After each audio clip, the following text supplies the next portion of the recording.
오늘 함께 나눌 말씀의 제목은 참된 예배자라는 제목으로 말씀을 함께 나누겠습니다. 우리가 예배에 하나님께서 우리에게 주시는 은혜가 뭘까?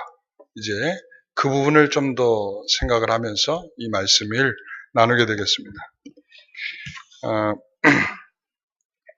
우리가 교회에 보면 요즘은 아닌데 좀 한 10여 년 전부터 교회에게 들어온 예배의 스타일이 하나 있었습니다. 그게 뭐냐면 열린 예배라는 것이었습니다. 열린 예배. 이 열린 예배라고 하는 것은 예배에서 거추장스러운 순서들을 다 제외시킵니다.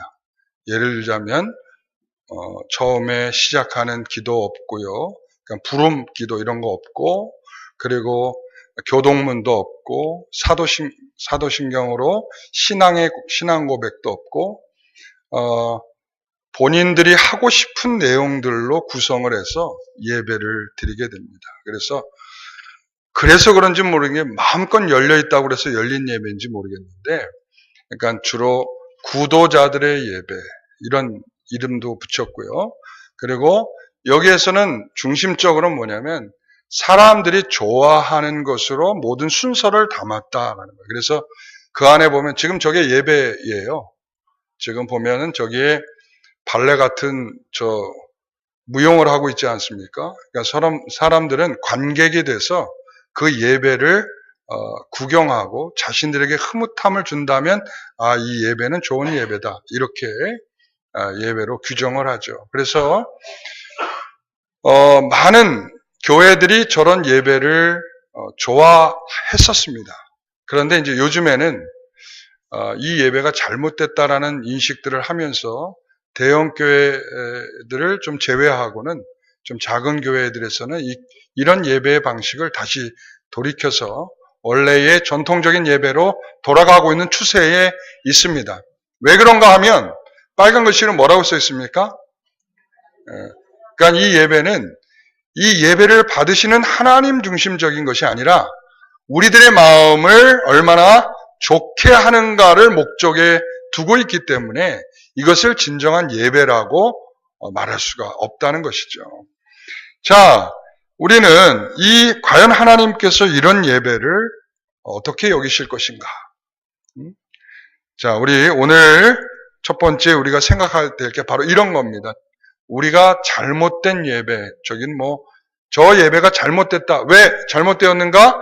인간 중심적으로 드려지는 예배는 잘못된 것이다 라고 하는 것을 말씀드린 거예요. 오늘 우리가 본문을 통해서 하나님 앞에 드려지는 예배 가운데에 잘못된 예배다라고 표현되고 있는 그런 표현들이 나타납니다. 자, 우리가 한번 요한복음 4장 20절의 말씀을 함께 같이 읽어보겠습니다.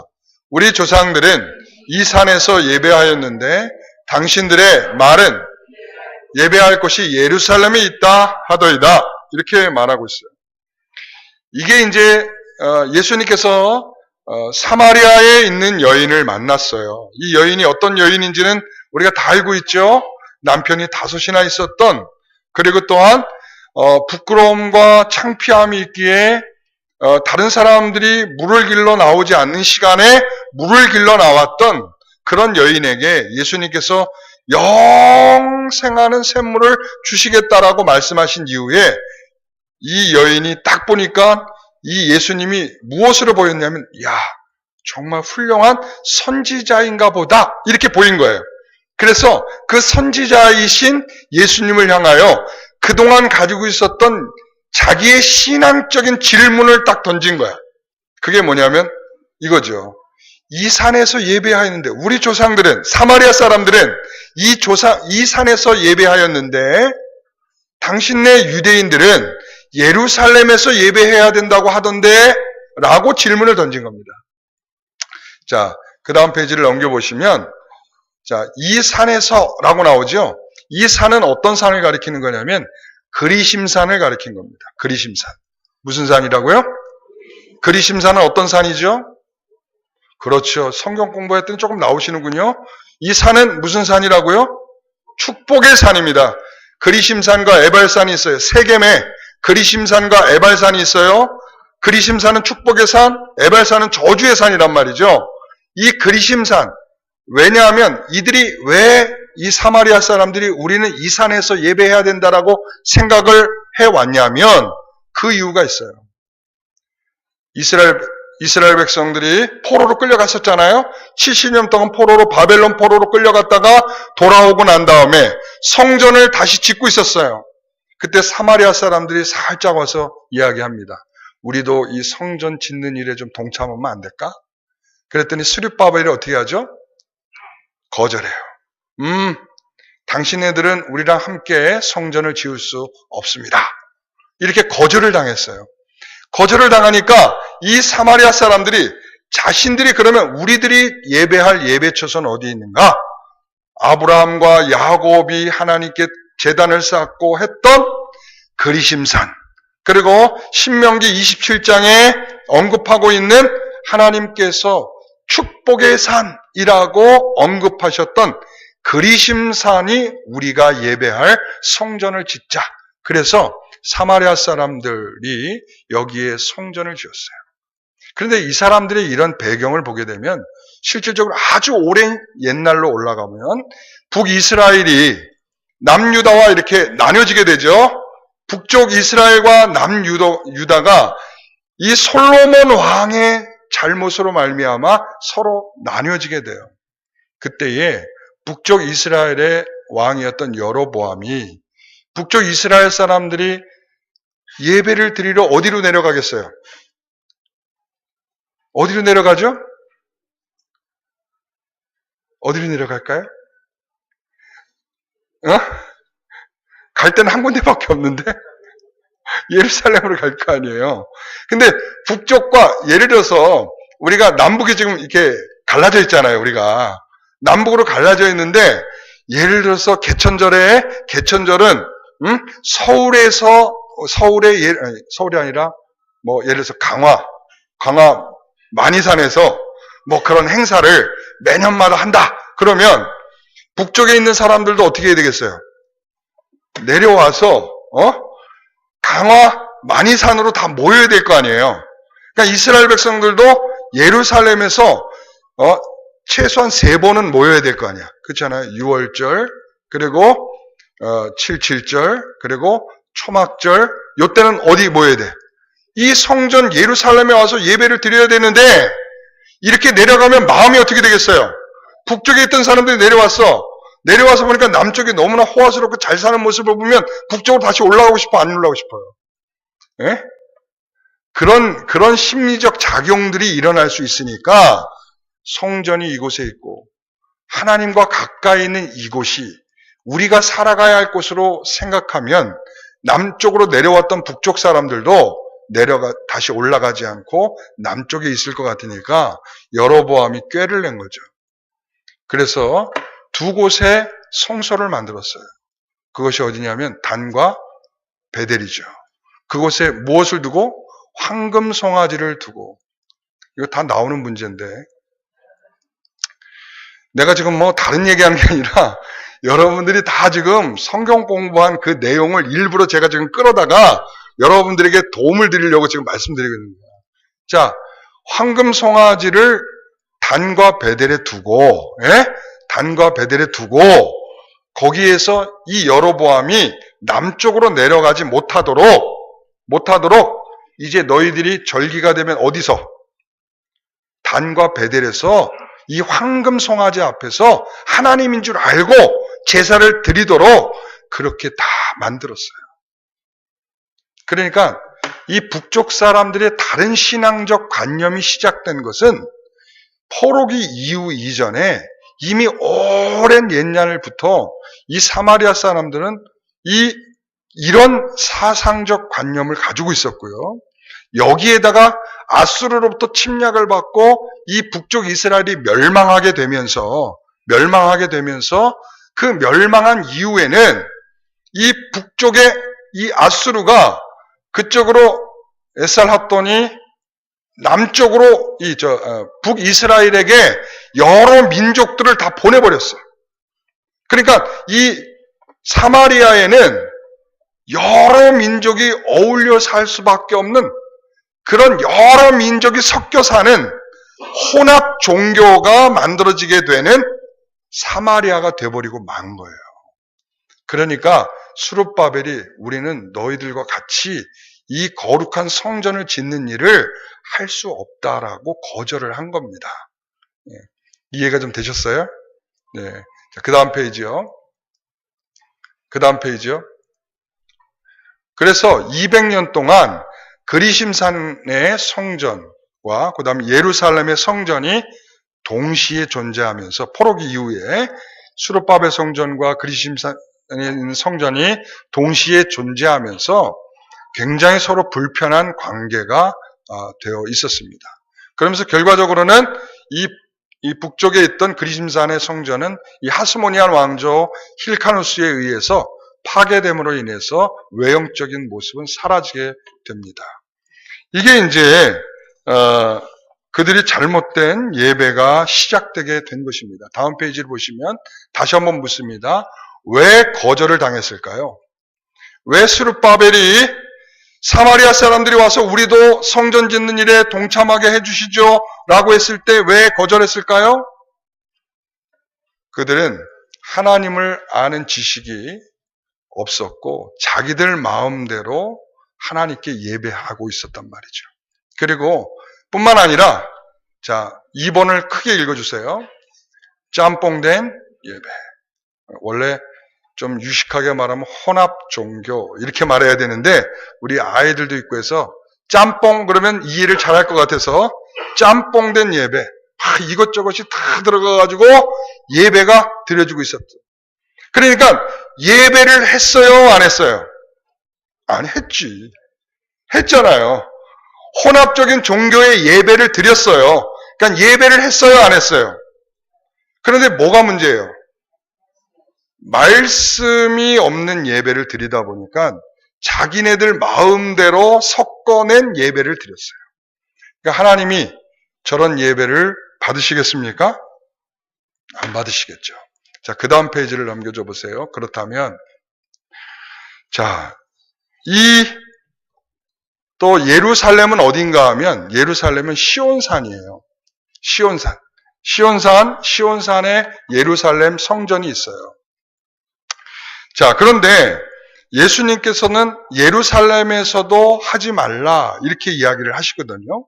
그러니까 그러면 예루살렘은 왜 하지 말라 그랬을까? 자, 우리가 그 다음 페이지를 보면 왜 여기서도 잘못된 것일까? 왜? 이 산에서도 하지 말라. 그래, 이 산은 이해가 되잖아요. 혼합 종교, 막 짬뽕 예배가 거기서 드려지고 있으니까 이 예배는 안 되겠구나. 우리가 다 이해가 되잖아요.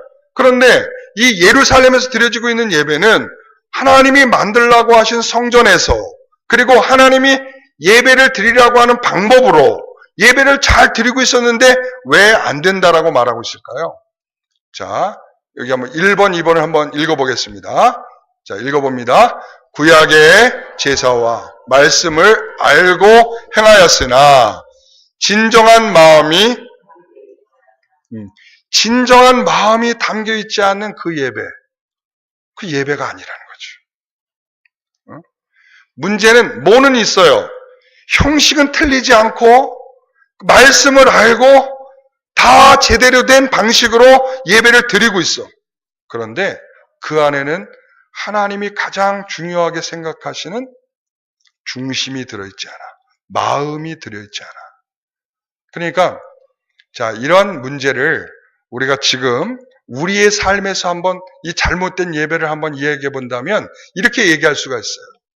자, 그 다음 페이지를 넘겨보시면 자, 이 산에서라고 하는 것은 자, 그 무슨 예배라고 되어 있어요? 인터넷 예배. 여러분, 인터넷 예배란 얘기 들어보셨어요? 나는 교회는 안 가. 교회는 안 가고 인터넷 탁 틀어놓고 아니면 케이블 TV 탁 틀어놓고 나는 여기서 얼마나 좋은 예배, 좋은 말씀들, 큰 교회에 그리고 헌금은 뭐 온라인으로 보내면 되지. 이런 마음을 갖고 있어요. 그리고 꼭 주일에 꼭 교회를 가야 하나? 가정에서 그냥 우리끼리 예배하면 되지. 그리고 꼭 주일날 교회를 가야 되나? 아무 때나 그냥 가면 되지. 자, 이 산에서라고 말하던 혼합의 마음은 뭐냐면 이 틀이 존재하지 않는 거예요. 그러니까 하나님을 예배하는 것은 아주 기본적이고 우리가 하나님 앞에 나아가는 방식을 성경을 통하여 우리가 만들었다면 그러한 만들어진 틀을 하나도 존중하지 않아요. 그런데 예배는 해요, 안 해요? 하잖아. 인터넷 예배를 하고 가정에서 예배하고 아무 때나 가서 예배하고 하긴 하잖아요. 그런데 뭐고는 없어. 틀이 없는 거야. 하나님의 말씀이 존재하지 않는 예배를 드리고 있는 거죠.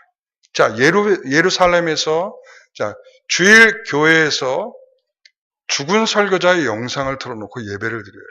여러분 이게 무슨 말인지 모르죠? 우리 한국 교회에 이런 교회가 2군데가 있어요. 목사가 아주 훌륭한 목회를 하고 그러고는 이제 하나님의 사명을 다하고 하나님이 불러 가셨어요.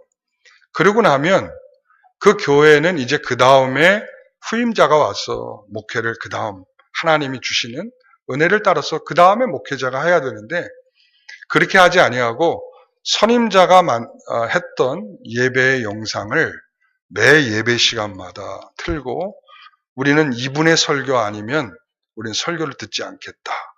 이러한 마음으로 예배를 드리고 있는 교회들이 있어요. 그래서 이런 교회가 참 너무 안타깝죠. 그 다음에 여기서 보면 주일에 교제도 섬김도 없는 나는 그저 예배만 드리면 돼. 그러니까 섬김도 필요 없고 봉사도 필요 없고 그저 나는 예배만 드리고 가면 돼. 라고 하는 이런 생각들. 이런 모든 것들은 자 보세요. 마음만 있으면 되라고는 이 산에서 그리고 교회에는 왔잖아 라고 말하는 예루살렘에서 라고 하는 이 예배는 모두 다 하나님이 받으실 만한 예배가 아니다라는 것을 오늘 본문은 우리에게 말씀해주고 있는 것입니다. 이 잘못된 예배는 자, 그 다음 페이지요. 자, 다니엘 코드레이라고 하는 17세기 신학자가 있습니다. 이 사람은 이렇게 말을 해요. 자의적인 예배는 미신이나 이단만큼 심각하다. 그러니까 자의적으로 판단하고 자의적으로 해석을 하고 자의적으로 뭐 이렇게 하는 게 어때라고 말하는 이 어리석은 태도들은 미신적인 태도요. 그리고 이단적인 태도로 나타나게 된다. 이 칼빈이라고 하는 분은 이렇게 말 제멋대로의 예배는 하나님께서 명령하신 것과 기뻐하신 것에 주목하는 대신 자기들의 기분에 맞추는 방법으로 몰두하게 돼 있다. 내 기분이 어떤지. 내 기분이 좋으면 하나님께 예배를 잘 드릴 수 있고 내 기분이 나쁘면 예배 그거 뭐 필요 없는 거예요. 그러니까 자기 멋대로 예배를 드리는 이 모든 행위들 이런 것들을 가리켜 미신적인 것이며 아주 경계해야 될 잘못된 태도로서 이 예배를 말씀하고 있다는 것입니다. 자, 그렇다면 우리가 바른 예배는 어떤 것인가? 21절 말씀을 같이 한번 읽어보겠습니다. 같이 읽습니다. 예수께서 이르시되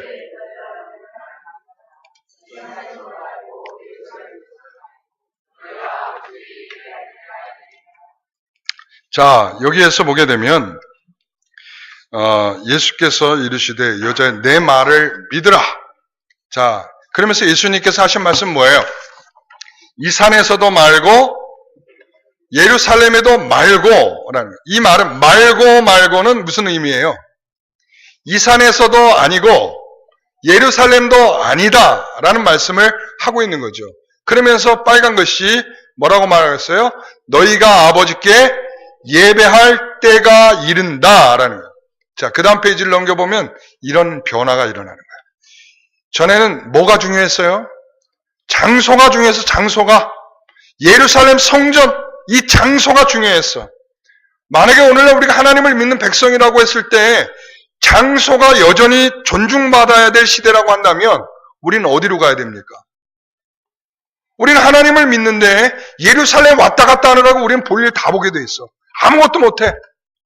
하나님을 믿는 자들은 어디에만 존재해야 됩니까? 예루살렘 근처에만 존재해야 되는 아주 편협한 종교성의 이런 종교가 돼버리고 마는 것이죠.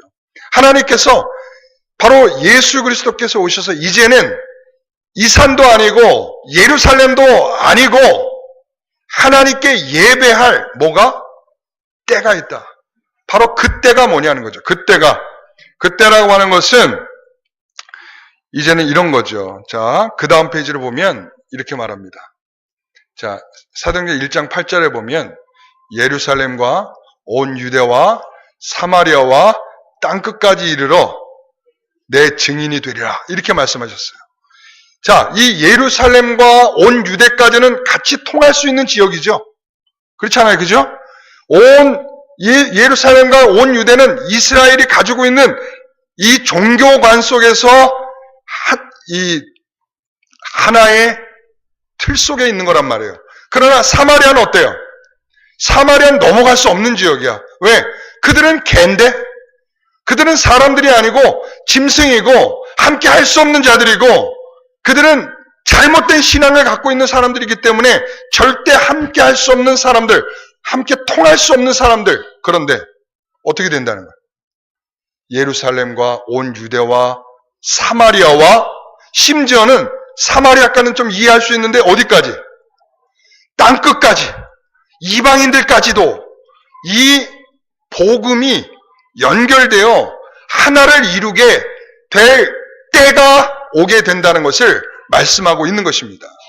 그래서 그 다음 페이지에 보면 이런 말씀이 있죠. 에베소 1장 10절에 하늘에 있는 것이나 땅에 있는 것이 다 그리스도 안에서 통일되게 하려 하십니다.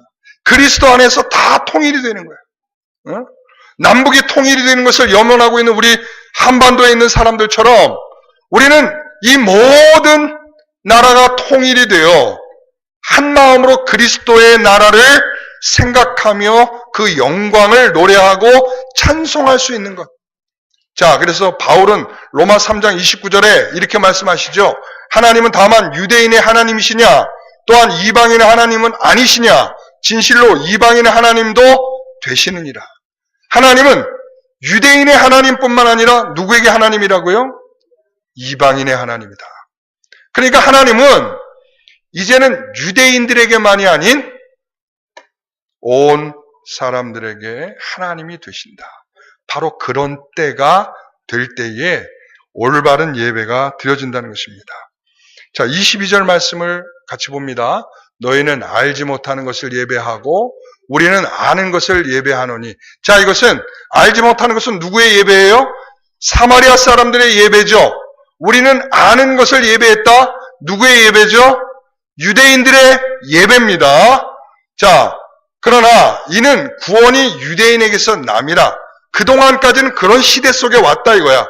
그러나 이제는 그때가 되면 유대인이나 사마리아나 알고 예배했던 자들이나 모르고 예배했던 자들이나 모든 사람들이 그리스도 안에서 구별 없이 다 통일되게 된다라고 말씀을 하고 있는 것입니다. 자, 그 다음 페이지요. 함께 읽어봅니다. 자, 이 산도 예루살렘인도 아닌, 같이 읽어봅니다. 그리스도의 오심과 죽으심, 부활, 그리고 그가 보내실 성령 안에서 통일한 마음과 생각으로 드리게 될 그때의 예배. 그러니까 이제 그리스도께서 어느 공간에 있든지, 미국에 있든지, 중국에 있든지, 한국에 있든지, 우리가 하나님 앞에 예배 드릴 때에 우리 가운데 하나로 묶어내시는 분이 누구십니까? 성령 하나님이십니다. 온 천지 만물 가운데에 하나님을 예배하는 자들 가운데 함께 하시는 성령께서 이제 우리를 하나로 묶고 하나의 온전한 예배자로 우리를 만들고 부르실 그때가 온전한 예배가 드려질 그때인 줄 믿는 것입니다. 여러분, 이 예배가 돼야 될 줄 믿습니다. 그래서 그 다음 페이지를 보게 되면 하나님께 참되게 예배하는 자, 하나님께 참되게 예배하는 자는 어떤 자예요? 영과 진리로 예배하는 자. 바로 이렇게 예배할 때 하나님께서는 그러한 자를 찾고 계시다라고 말씀하고 있어요. 자, 하나님은 누굴 찾고 계신다고요? 영과 진리로 예배하는 자를 찾고 계신다라는 거예요. 그러니까 그때의 예배는 그때가 된다. 예루살렘도 아니고 사마리아에 있는 그 그리심산도 아니고 하나님께 예배할 그때는 영과 진리로 예배하는 그때인 것입니다. 그래서 24절에 같이 한번 읽어보겠습니다. 하나님은 영이시니 예배하는 자가 영과 진리로. 하나님은 어떤 분이시라고요? 자, 하나님은 어떤 분이시라고요? 자, 여러분 하나님을 보신 적 있어요? 근데 하나님이 계신지도 보신 적도 없는데 어떻게 그렇게 하나님을 찰떡같이 잘 믿고 계세요? 하나님은 영이셔요. 이 영이시라고 하는 것은 우리가 볼 수 없게 존재하시는 방식으로 갖고 계시다라는 뜻이에요. 하나님은 영이시다라고 하는 것은 우리는 우리의 마음조차도 헤아릴 수 없는 그런 우리의 존재이지만 하나님은 우리들의 마음까지도 다 헤아리시는 하나님이 되신다. 이런 말씀이에요.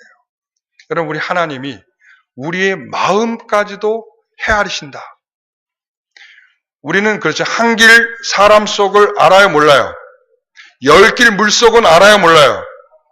그러잖아요. 우리 속담에 10길 물속은 알아도 한 길 사람 속은 모른다. 10길은 사람의 키보다 10배가 되는 그 물속은 들어가 보고 확인해 보면 그 물속에 뭐가 들어있는지, 그 안에 오염된 물질이 있는지, 물고기가 살고 있는지, 그곳에 플랑크톤이 있는지 물속에 들어가면 안단 말이야. 그런데 사람은 도대체 저 사람이 무슨 생각을 하고 있는지,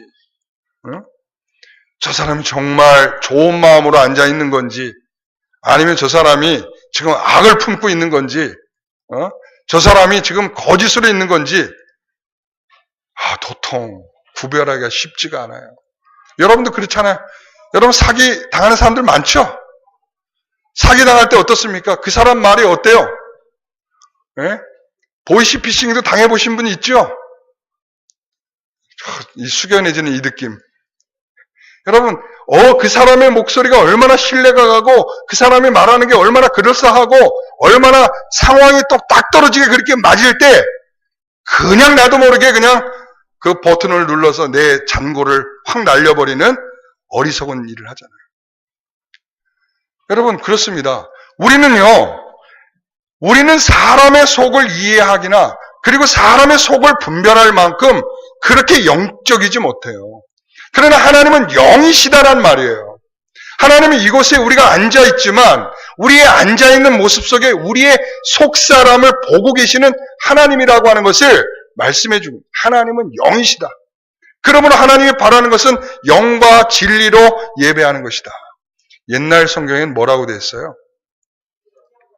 신령과 진정이라고 되어 있잖아요. 근데 제가 이제 이 헬라어 성경을 보면서 왜 이렇게 번역을 했을까? 그랬어요. 맨 처음에는. 왜 분명히 영과 진리인데 왜 신령과 진정으로 이렇게 번역을 했을까? 맨 처음에 그래서 저는 좀 마음에 안 들었었어요. 근데 제가 나중에 공부하고 또 공부해보고 하다 보니까 그렇게 번역한 게 마음에 이해가 됐어. 직역하면 영과 진리가 맞아요. 영과 진리가 맞는데 그것에 담겨있는 그 의미가 단순하게 영과 진리가 아니에요. 왜냐하면 그래서 이렇게밖에 번역을 못했겠구나. 신령과 진정으로. 이 영과 진리라고 하는 것은 그 다음 페이지요. 이런 거거든요. 자, 영은 푸뉴마라고 해요. 자, 우리의 영혼일 수도 있고요. 그리고 성령일 수도 있어요. 그래서 제가 많은 학자들의 의견들을 막 예전에 이렇게 찾아보니까 어느 쪽으로 더 많은 우세가 있냐면 성령으로 해석한 사람들이 더 많습니다. 그렇다고 해서 그러면 우리의 영혼이라고 해석한 사람은 없느냐? 여기도 많습니다.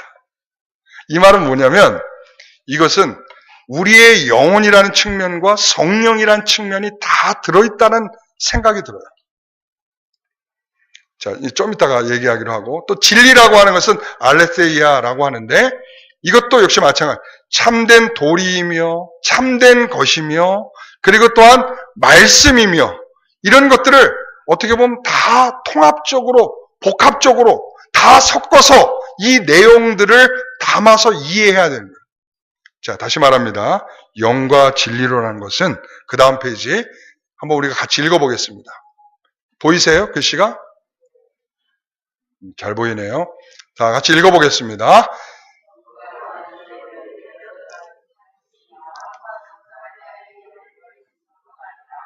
자, 여기까지.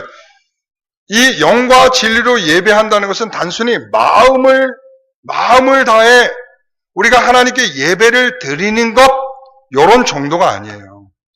왜냐하면 우리가 할 수 없는 뭐가 있기 때문에, 한계가 있기 때문에, 우리가 영이신 그분을 향하여 나아가는 우리의 자세가 우리가 어떻습니까? 우리가 얼마나 인간적입니까? 하나님은 영이신데 우리는 얼마나 인간적으로 하나님 앞에 나아갑니까?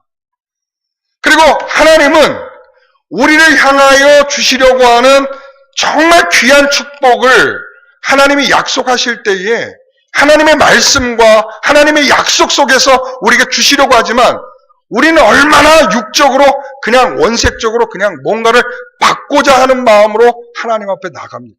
그러니까 하나님이 그러한 우리들의 마음의 부족함과 한계가 있기 때문에 이 예배를 우리의 영혼이 하나님 앞에 나아갈 때 그 부족한 영혼을 이끌고 하나님 앞에 나아가려고 할 때 그 이끌고 나아가는 마음이 우리가 정성을 다하는 것으로만 안 된다는 거야. 왜?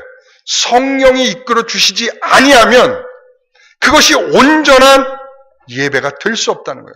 우리가 아무리 정성을 다했으니까 이 예배가 하나님께서 받으시겠지가 아니라 이것을 기뻐하시며 우리의 마음을 이끌어 주시며 우리의 한계와 우리의 부족함과 우리의 영적으로 바라볼 수 없는 그 한계의 하나님을 바라볼 수 있도록 이끄시는 성령의 은혜가 우리에게 부어지지 않고서는 이것이 참된 예배가 될 수 없다라는 것이죠. 오늘 그래서 이 가운데 성령이 함께 하시며 우리의 영혼이 살아서 그 성령의 은혜로 충만해 있어야 함을 여러분에게 선포하는 것입니다. 그 다음에 읽어보세요. 우리가 가진 것으로 부족하여 성령께서 함께 하시며 그 성령께서 깨닫게 하신 무엇으로? 진리. 우리가 지난주에 말씀드렸죠. 우리가 하나님을 아는 것, 하나님께서 우리에게 알게 하신 것, 그 알게 하신 것으로 예배하는 것입니다. 만일 진리를 깨닫지 못한 예배라면, 만일 성령께서 우리와 함께 하시는 예배가 아니라면, 우리가 아무리 정성을 다했다 할지라도 그 예배는 참된 예배가 될 수 없다는 것을 말씀드린 것입니다. 영과 진리로는 그분이 우리 가운데 함께 하심으로 드려지는 예배예요. 십자가만 걸려있다고 교회가 아니라 십자가의 마음이 있는 성도들이 드려지는 예배여야 한다는 것이죠. 오늘 우리가 하나님 앞에 그런 예배로 드려질 때 하나님 받으시는 겁니다. 자, 그렇다면 우리가 왜 이런 참된 예배를 드릴 수 없는가? 이런 이유 때문에 그렇습니다. 자, 그 다음 페이지요. 영과 진리의 예배를 방해하는 것, 그게 뭘까요? 죄. 타락한 우리의 본성 때문에 그렇습니다. 죄를 좋아하는 우리의 마음들은 영과 진리로 예배하려고 할 때에 우리의 악함이 그 영과 진리로 나아가는 우리의 마음을 가라앉혀버려요. 기쁘지 않게 마음을 가라앉혀버리고 감사함이 사라지도록 만들어버리고. 여러분, 내가 가지고 있는 죄가 있을 때마다 우리가 어떻게 되는 것을 발견합니까?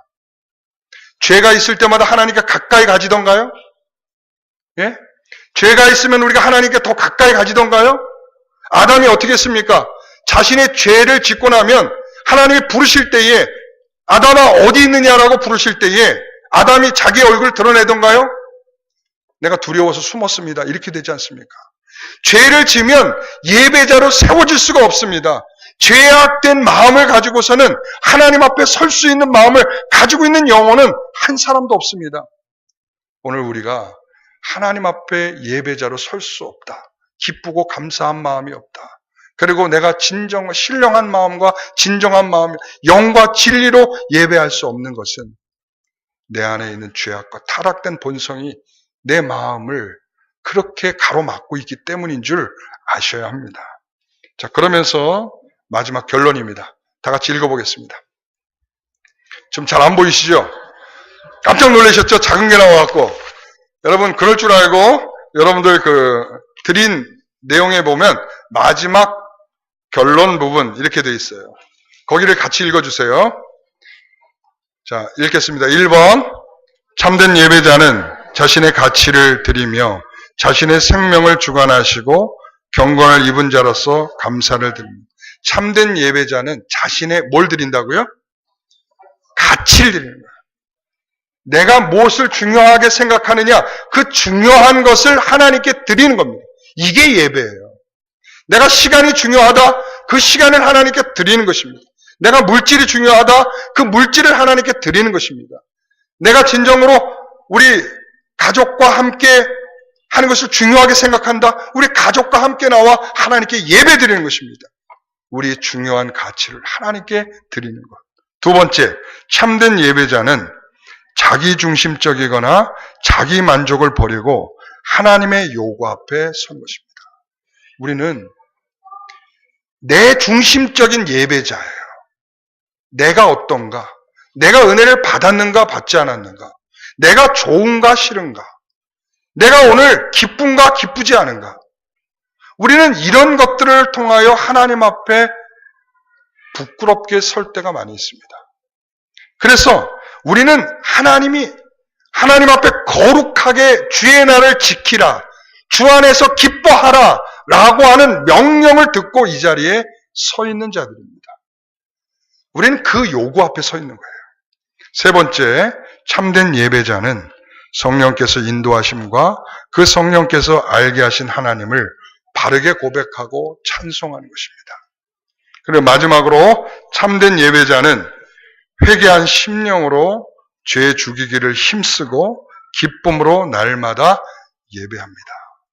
그러니까 이 말이 무슨 말이냐면, 회개한 심령이라고 하는 것은 하나님께 돌아온 심령, 회개한 심령, 통회한 심령, 다시 말하면 구원받은 성도는 이런 말이죠. 구원받은 성도들은 자신의 삶을 돌아보면서 내가 거룩한가 거룩하지 않은가, 내가 이렇게 사는 것을 통하여 하나님께 드릴 만한 제물이 되고 있는가, 이런 것들을 살피고 확인해서 하나님께 날마다 예배하는 것입니다. 오늘 이러한 예배자가 되시기를 소원합니다. 기도하겠습니다. 하나님 아버지 감사합니다. 우리가 영과 진리로 예배하는 주의 성도들이